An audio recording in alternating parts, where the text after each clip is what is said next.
Today I'm going to show you how to set up a video capture device with loop out HDMI. So here's the new capture card that I just got in the mail. Before I open it, let me show you what I was using before. I originally bought this really cheap and crappy capture card for around $5, and about 2 weeks later it stopped working. They gave me a replacement and I used that for a little while, but I was pretty sure it would just break again.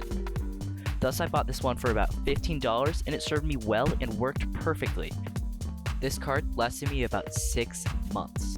But later on, I wanted to get a loop out capture card because I wanted to get more competitive in gaming. And that brings me to this box. Let's go ahead and open it. I bought this for $30 on Amazon. The link is in the description if anyone is interested. Oh cool, I can get it replaced if it breaks. So it looks pretty good overall. It even outputs 4K resolution, which is not bad for a $30 capture card. We've got the HDMI loop output, which plugs into your second monitor. And here's the HDMI output that plugs into your console. There's also a headphone jack for direct game sound, and a microphone slot for recording a microphone through the capture card. This USB slot plugs directly into your computer. If your computer only has USB-C, don't worry, because there is a second cord specifically for those types of computers.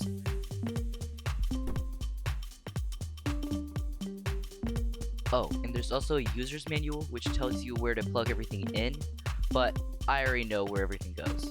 Okay, so I've told you where to plug in each part of the capture card, but you probably don't yet understand exactly what a loop out capture card does. Let me show you.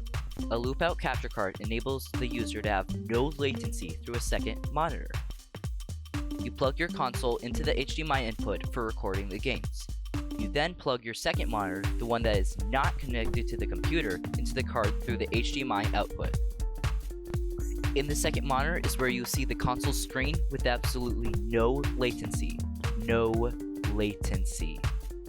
Next, plug the card into your computer either through USB-C or USB 3.0. Now that you know how the capture card works and where to plug it in, let's set it up in OBS.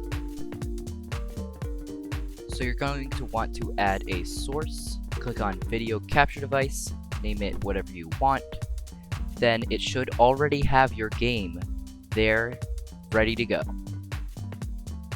You can change any of these settings however you want, as long as it doesn't mess it up. I don't actually know what all of these do. I should probably figure that out eventually. But for now, let's just push OK. Next, you're going to want to add the audio. Push Audio Input Capture, name it whatever you want, and then click on USB 3.0 HD Audio Capture. It should be named the same thing that your video capture device is named, except it says microphone. Now you see the game sound already there, and just so you guys can hear it, I'm going to push Advanced Audio Properties, Monitor, and Output. And now you should be able to hear it. And there's the game sound. But this game sound is linked with the recording and not the second monitor, so you're going to want to use Voicemeeter Banana to listen to it without delay. If you're okay with the delay, I understand and don't really want to install something. That makes total sense. But for anyone who wants to install Voicemeeter Banana, stay with me. Install Voicemeeter Banana. You're going to notice that you cannot hear anything. So you're going to need to choose your audio device again, like you had to do when you set up your headphones or speakers in the first place, and then you should be able to hear instantly.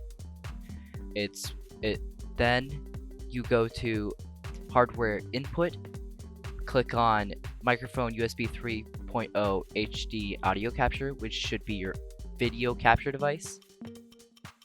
Then the game sound should be displayed right there, and you can hear it, and it's synced with your second monitor, but is not recorded by OBS.